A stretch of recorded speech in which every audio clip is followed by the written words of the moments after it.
अस्सलाम वालेकुम, कैसे हैं आप सब। तो आज हम स्टार्ट करने जा रहे हैं एक्सरसाइज 1C का क्वेश्चन नंबर 4।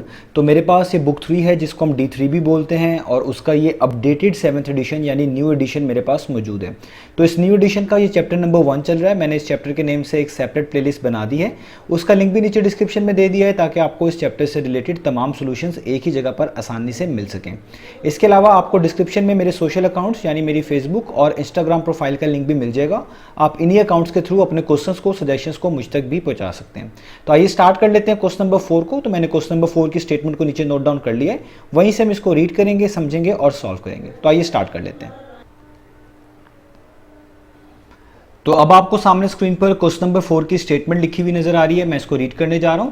यहां पे लिखा हुआ है if z is inversely proportional to x, यानी क्वेश्चन की जो स्टेटमेंट है उसके स्टार्ट में आपको दो वेरिएबल्स का जिक्र किया गया है, एक का नाम z है और एक का नाम x है। और ये बता दिया गया है कि जो z है वो इनवर्सली प्रोपोर्शनल है किसके, x के। अब आपको पहले ये पता होना चाहिए इनवर्सली प्रोपोर्शनल का क्या मीनिंग है। इनवर्सली प्रोपोर्शनल का मीनिंग होता है कि जब एक क्वांटिटी या एक वेरिएबल इंक्रीज करे तो जिस रेट पर वो इंक्रीज किया है उसी रेट पर दूसरा वेरिएबल डिक्रीज कर जाए, कम हो जाए, तो तब हम कहते हैं कि वो दोनों वेरिएबल्स आपस में इनवर्सली प्रोपोर्शनल हैं।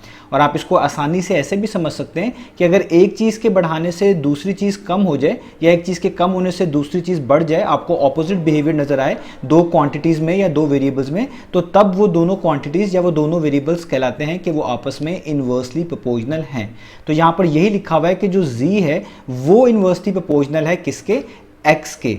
तो z इनवर्सली प्रोपोर्शनल x का यहाँ पे यही मीनिंग बनेगा कि अगर आप z की वैल्यू को इंक्रीज करते हैं या आप कह लें z की वैल्यू इंक्रीज होती है तो इसकी वजह से उसी रेट पर x की वैल्यू डिक्रीज कर जाएगी, इसीलिए ये दोनों आपस में इनवर्सली प्रोपोर्शनल कहलाए जा रहे हैं।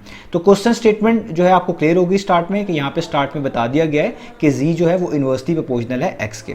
अब आगे देखिए लिखा हुआ है and z is equal to 5 when x is equal to 7। वो कह रहे हैं z की वैल्यू 5 होगी व्हेन, जब x की वैल्यू 7 होगी। अभी आपको एक इक्वेशन सेटअप करनी पड़ेगी जो आप सॉल्यूशन में देखेंगे तो उससे आपको ये चीज़ और भी बेहतर समझ आएगी। तो ये बताना यही चाह रहे हैं कि अगर x की वैल्यू 7 रखी जाए तो z की वैल्यू 5 होगी, या यूं कह लें x की वैल्यू जब 7 होगी तब z की वैल्यू 5 होगी। ये स्टार्ट में आपको z और x दोनों वेरिएबल्स जिनका स्टार्ट में भी जिक्र आया है उसकी वैल्यूज इसलिए बताई गई हैं ताकि आप इनकी मदद से कॉन्स्टेंट और प्रोपोर्शनैलिटी निकाल सकें, जो अभी आप सॉल्यूशन में देखेंगे। तो ये स्टार्ट वाली वैल्यूज आपको हेल्प करेंगी कॉन्स्टेंट और प्रोपोर्शनैलिटी निकाल कर दिखाने में। आगे लिखा हुआ है find the value of x। तो आपसे कहा जा रहा है कि आप x की वैल्यू फाइंड आउट करके दिखाएं व्हेन, जब z इज इक्वल टू 70, जब z की वैल्यू कितनी हो 70। तो ये स्टार्ट वाली वैल्यूज आपको कांस्टेंट और प्रोपोर्शनैलिटी निकालने में हेल्प करेंगी और जब कांस्टेंट मिल जाएगा उसकी मदद से आप बता पाएंगे कि x की वैल्यू क्या होनी चाहिए जब z की वैल्यू कितनी रखी जाए, 70 रखी जाए। तो ये क्वेश्चन की स्टेटमेंट थी, उम्मीद है आपको समझ आ गई होगी। अब हम इसका सोल्यूशन स्टार्ट कर लेते हैं। तो इस तरह के क्वेश्चन जिसमें प्रोपोर्शनैलिटी का जिक्र आता है, चाहे वो डायरेक्टली प्रोपोर्शनल का हो चाहे वो इनवर्सली प्रोपोर्शनल का हो, हमें सबसे पहले स्टार्ट में एक इक्वेशन कंस्ट्रक्ट करनी होती है इस स्टेटमेंट को पढ़ के ही। तो हम सबसे पहले वही कंस्ट्रक्ट करेंगे और उसके बाद काम बहुत आसान हो जाएगा। तो कैसे कंस्ट्रक्ट करेंगे, आप देखिए स्टेटमेंट थी कि z इनवर्सली प्रोपोर्शनल है x के। तो जिससे बात स्टार्ट हो रही है, जिस वेरिएबल को स्टार्ट में लिखा हुआ है उसी से आप लिखना स्टार्ट करेंगे। तो लिखा हुआ है z इनवर्सली प्रोपोर्शनल है x के, तो आप यहाँ पे लिखेंगे z और प्रोपोर्शनल टू के लिए जो सिंबल यूज करते हैं वो करते हैं ये वाला सिंबल। ये सिंबल यूज होता है इस प्रोपोर्शनल टू के लिए, इसको पढ़ा जाएगा इस प्रोपोर्शनल टू। अब अगर इनवर्सली प्रोपोर्शनल आपने शो करवाना हो, उसके मुताबिक चीज़ों को लिखना हो, तो याद रखिएगा आप यहाँ पर फ्रैक्शन में चीज़ों को लिखेंगे। जैसे यहाँ पे देखें इनवर्सली प्रोपोर्शनल का केस है, तो लिखा हुआ है z इनवर्सली प्रोपोर्शनल है किसके, x के। तो आप x को एक तरह का फ्रैक्शन में लिखेंगे, फ्रैक्शन फॉर्म में x जो है रिप्रेजेंट होगा। कैसे, आप लिखेंगे इसको 1/x की फॉर्म में, ये एक फ्रैक्शन है। आप देखें तो जब भी इनवर्सली प्रोपोर्शनैलिटी का केस आएगा तो जो वेरिएबल इनवर्सली प्रोपोर्शनल होगा वो यहाँ पे लिखा जाएगा और जिसके इनवर्सली प्रोपोर्शनल होगा वो यहाँ पर 1 के नीचे डिनोमिनेटर में लिखा जाएगा। तो देखिए z इनवर्सली प्रोपोर्शनल था तो इसलिए z यहाँ पे लिखा गया, और वो किसके इनवर्सली प्रोपोर्शनल था, x के, तो देखिए वो 1 के नीचे लिखा गया। तो इस तरीके से हम इसको इनवर्सली प्रोपोर्शनैलिटी को रिप्रेजेंट करते हैं। तो अब ये मिलाकर पढ़ा जाएगा z is inversely proportional to x। ठीक है, तो ये आपको समझ आ गया होगा इनवर्सली प्रोपोर्शनल के केस में किस तरह आपने ये वाली जो है स्टार्ट वाली इस स्टेटमेंट को कंस्ट्रक्ट करना है।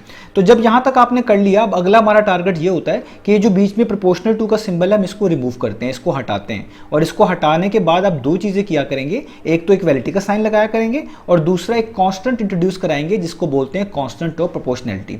तो हम क्या करेंगे, जी को वैसे ही लिखेंगे, इस सिंबल को जब आप हटाएंगे बीच में इक्वालिटी का साइन आएगा और एक कांस्टेंट इंट्रोड्यूस कराएंगे जिसका नाम होगा कांस्टेंट ऑफ प्रोपोर्शनैलिटी और उसको के से रिप्रेजेंट किया जाएगा, ये के है। और जो बाकी चीज़ आगे लिखी हुई 1/x वो इसके आगे वैसे ही मल्टीप्लाई होकर लिखी जाएगी, यानी मल्टीप्लाई बाय 1/x। अब आप इसको थोड़ा सा और सॉल्व कर लें तो ये हो जाएगा z इज इक्वल टू, ये k ऊपर 1 से मल्टीप्लाई हो सकता है, 1 से कोई भी चीज़ मल्टीप्लाई हो उसमें कोई फर्क नहीं पड़ता, तो k 1 टाइम्स कितना हो जाएगा k और नीचे आपके पास क्या आ जाएगा x। तो आपने एक इक्वेशन कंस्ट्रक्ट कर ली, z is equal to k/x जिसमें k कांस्टेंट ऑफ प्रोपोर्शनैलिटी है। और आप इस इक्वेशन का नाम भी रख दें तो ज़्यादा बेहतर है, आप कोई भी नाम रख सकते हैं, मैं इसका नाम इक्वेशन नंबर 1 रख देता हूँ। अब देखिए यहाँ तक हमने कर लिया, तो पहला काम यही हुआ करेगा, आपने ये वाली इक्वेशन कंस्ट्रक्ट करनी होगी स्टेटमेंट को पढ़ के। अब अगला काम हुआ करेगा, आपने कांस्टेंट ऑफ प्रोपोर्शनैलिटी की वैल्यू निकालनी है। वो कैसे निकाल सकते हैं, जब आपको z और x की, जो दोनों वेरिएबल्स इन्वॉल्व हैं या कह लें दोनों क्वांटिटीज इन्वॉल्व हैं, उनकी वैल्यूज आपको पता हूं। तो देखिए वो ऊपर बताई हुई है कि z 5 है और x 7 है, तो हम यहां पे लिखेंगे कि z किसके इक्वल है 5 के और x किसके इक्वल है 7 के। तो ये दोनों वैल्यूज आपने इस इक्वेशन नंबर 1 में पुट करनी है ताकि आपको कांस्टेंट ऑफ प्रोपोर्शनैलिटी मिल सके। तो हम यहां पे लिखेंगे कि put z equals to 5 and x equal to 7, जिस तरह बताया किस इक्वेशन में, ऊपर वाली इक्वेशन में, इन इक्वेशन नंबर 1। तो अब देखिए मैं इक्वेशन नंबर 1 में ये पुट कर देता हूं, तो मेरे पास ये हो जाएगा, यहाँ पे पहले मैं इक्वेशन लिख लूँ दोबारा से, ये है z is equal to k/x, ऊपर वाली इक्वेशन दोबारा लिखी। अब z की जगह पे आपने 5 पुट कर देना, ये मैंने 5 पुट कर दिया, इक्वल टू का साइन, यहाँ पर k आ जाएगा, डिवाइडेड बाय x की जगह पे आपने क्या पुट कर देना 7। अब देखिए आपने k की वैल्यू निकालनी है, तो k की वैल्यू आप कैसे निकाल पाएंगे कि जब आप उसके नीचे जो 7 लिखा हुआ है उसको वहां से हटा लेंगे, डिनोमिनेटर से हटा लेंगे। तो जब भी कोई चीज़ डिनोमिनेटर में लिखी हो इसका मतलब है वो ऊपर वाली चीज़ को डिवाइड कर रही है। जब उसको वहां से हटाएंगे और इक्वेशन के लेफ्ट हैंड साइड पे मूव करेंगे तो जो चीज़ यहाँ पर डिवाइड कर रही होती है वो दूसरी तरफ जाकर इक्वेशन के इक्वालिटी के दूसरी तरफ जाकर मल्टीप्लाई होती है। तो 7 यहाँ पर k को डिवाइड कर रहा है, ये इक्वेशन के दूसरी तरफ जाके क्या होगा 5 से मल्टीप्लाई, यानी ये हो जाएगा 5 मल्टीप्लाई बाय 7 और यहाँ पे जस्ट बच जाएगा k यानी कांस्टेंट ऑफ प्रोपोर्शनैलिटी। और आप यूं भी कह सकते थे अगर आप दोनों तरफ 7 से मल्टीप्लाई करवा देते तब भी आपको ये चीज़ मिलती, वो भी बात बिल्कुल ठीक थी। तो अब यहाँ पर हम इसको सॉल्व कर लेते हैं, तो देखें k तो वैसे का वैसे ही आएगा और 5 7 टाइम्स आपको पता है 35 होता है, तो आपको कांस्टेंट ऑफ प्रोपोर्शनैलिटी की वैल्यू पता चल गई, वो कितनी आ गई 35। इसी चीज़ को आप ऐसे भी लिख सकते हैं, एक ही मतलब है k इज इक्वल टू 35। अब जब आपने k की वैल्यू भी निकाल ली, इक्वेशन आपके पास मौजूद है, अब आप अपने आखिरी पार्ट की तरफ चलेंगे। आखिरी पार्ट क्या था, आपने x की वैल्यू निकाल कर दिखानी है जब z की वैल्यू क्या है 70, यानी z की वैल्यू 70 रखनी है और x की वैल्यू निकाल कर दिखानी है। तो हम यहाँ पर थोड़ा सा डाटा लिख लेते हैं कि हमने बेसिकली x की वैल्यू निकाल कर दिखानी है और z की वैल्यू हमने कितनी रखनी है 70। अब आपने अगेन इक्वेशन नंबर 1 ही यूज करनी है जो ऊपर लिखी हुई थी, तो मैं यहाँ पे लिखूंगा फ्रॉम इक्वेशन नंबर 1। तो इक्वेशन नंबर 1 क्या थी, दोबारा से लिख दूं, z is equal to k/x और z आपके पास देखें यहाँ पे वैल्यू है 70, आप ये वाली ही वैल्यूज यहाँ पर पुट करेंगे, तो z की जगह पे आप 70 पुट कर देंगे, इक्वल टू का साइन। k की वैल्यू आप देखें आपने ऊपर फाइंड आउट करी हुई है, वो 35 है, तो ऊपर लिख देंगे 35 और नीचे आपके पास x तो फाइंड आउट करना है, तो x आ जाएगा वैसे का वैसे ही। यहाँ तक हमने इसको कर लिया। अब आप क्या किस तरह x को आप यहाँ पर फाइंड आउट करेंगे, मैंने आपको ये पहले भी चीज़ें बताई हुई हैं। आप 70 के नीचे खुद से क्या लिख सकते हैं, 1 लिख सकते हैं। यहाँ पे कुछ ना लिखा हो तो आप डिनोमिनेटर में 1 यूज कर सकते हैं। तो जब भी आपके पास बीच में इक्वालिटी का साइन आए और उसके दोनों तरफ एक एक सिंगल इस तरह फ्रैक्शन लिखी हो, तो आप यहाँ पर क्रॉस मल्टीप्लिकेशन को यूज करके अपने इस वेरिएबल यानी x की वैल्यू इजीली निकाल सकते हैं। और क्रॉस मल्टीप्लिकेशन में क्या करना होता है कि जो दोनों फ्रैक्शंस लिखी होती है इनके डिनोमिनेटर जो है दूसरी तरफ जाकर न्यूमरेटर से मल्टीप्लाई हो जाते हैं। जैसे आप देखिए 70 के नीचे 1 लिखा हुआ है, तो ये 1 यहाँ पर 70 को डिवाइड कर रहा है, ये इक्वेशन के दूसरी तरफ जाकर जो फ्रैक्शन लिखी हुई है 35/x उसके न्यूमरेटर से मल्टीप्लाई हो जाएगा। इसी तरीके से यहाँ पर भी होगा, 35 के नीचे x लिखा हुआ डिनोमिनेटर में, ये x यहाँ पर 35 को डिवाइड कर रहा है, ये इक्वेशन के दूसरी तरफ जाकर यानी लेफ्ट हैंड साइड पर जाकर 70 से यानी न्यूमरेटर से मल्टीप्लाई हो जाएगा। तो ये क्योंकि एक क्रॉस बनता है इसलिए हम इसको क्रॉस मल्टीप्लिकेशन बोलते हैं। तो बेसिकली लेफ्ट साइड से लिखे तो न्यूमरेटर पहले 70 और ये जो x यहाँ पर 35 को डिवाइड कर रहा था यहाँ पर आके इससे मल्टीप्लाई हो जाएगा। और इधर भी ऐसे करें, अब राइट हैंड साइड पे जो न्यूमरेटर है उसको पहले लिखें जो कि 35 है और ये 1 यहाँ पर 70 को डिवाइड कर रहा था, इस साइड पर आकर राइट हैंड साइड पर 35 से आके क्या हो जाएगा मल्टीप्लाई हो जाएगा। अब सॉल्व कर लें, 70 को x से करेंगे तो 70x आएगा और 35 25 को 1 टाइम्स करेंगे तो कितना आ जाएगा 35।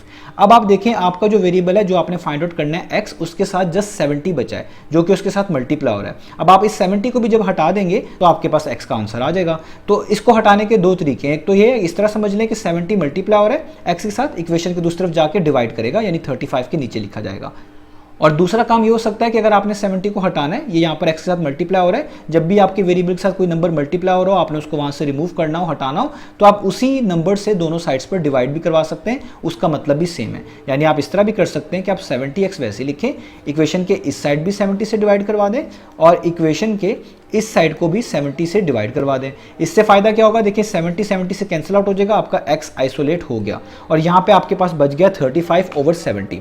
अब इसमें कैंसिलेशन होती है, आपने देखना है कि किस टेबल पर 35 और 70 जो है आपको मिलते हैं। तो आपको पता है 5 7 टाइम्स जो होता है ना वो होता है 35, और 5 को आप 14 से मल्टीप्लाई करेंगे ना तो आपके पास आ जाएगा 70।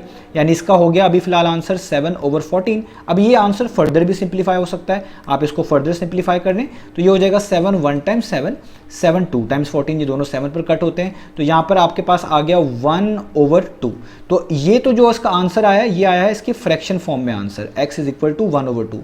और आप इसको डेसिमल में भी लिख सकते हैं। तो ये बेसिकली 1 के नीचे जब भी कोई 2 लिखा होता है इसका मतलब होता है ऊपर वाले नंबर का हाफ हो रहा है, 1 का हाफ हो रहा है। आप इस आंसर को डेसिमल फॉर्म में ऐसे भी लिख सकते हैं, x इज इक्वल टू 1 का हाफ कितना होता है 0.5, या आप खाली इसको खाली पढ़ लें 0.5। तो ये दोनों आंसर्स बिल्कुल ठीक हैं। ये वाला आंसर जो है ये आप कह लें एक तरह की फ्रैक्शन फॉर्म में है, इसको आप बोल लें कि ये फ्रैक्शन फॉर्म में लिखा हुआ है, और जो नीचे वाला आंसर है ये वाला x इज इक्वल टू 0.5 ये इसकी डेसिमल फॉर्म में। वैसे तो 1/2 वैसे ही बड़ा आसान है, 0.5 होता है, आप डिवीजन करके भी इसको फाइंड आउट कर सकते हैं। तो ये हमारे पास इस x का आंसर आ गया। तो उम्मीद है आपको ये चीज़ें समझ आई होंगी। ये जो यहाँ पे हमने 2 लिखा हुआ है ये बेसिकली 14 को कट करके लिखा हुआ है, ये 1/2 के ऊपर नहीं है, इसलिए इससे कंफ्यूज ना होइएगा, आंसर जस्ट 1/2 है और नीचे इसको डेसिमल फॉर्म में 0.5 लिखा हुआ है। तो ये हमारे पास था ये वाला क्वेश्चन। तो उम्मीद है आपको इस तमाम स्टेप्स समझ आए होंगे। इंशाल्लाह अब हम नेक्स्ट वीडियो से मिलेंगे बाकी सोल्यूशंस के साथ।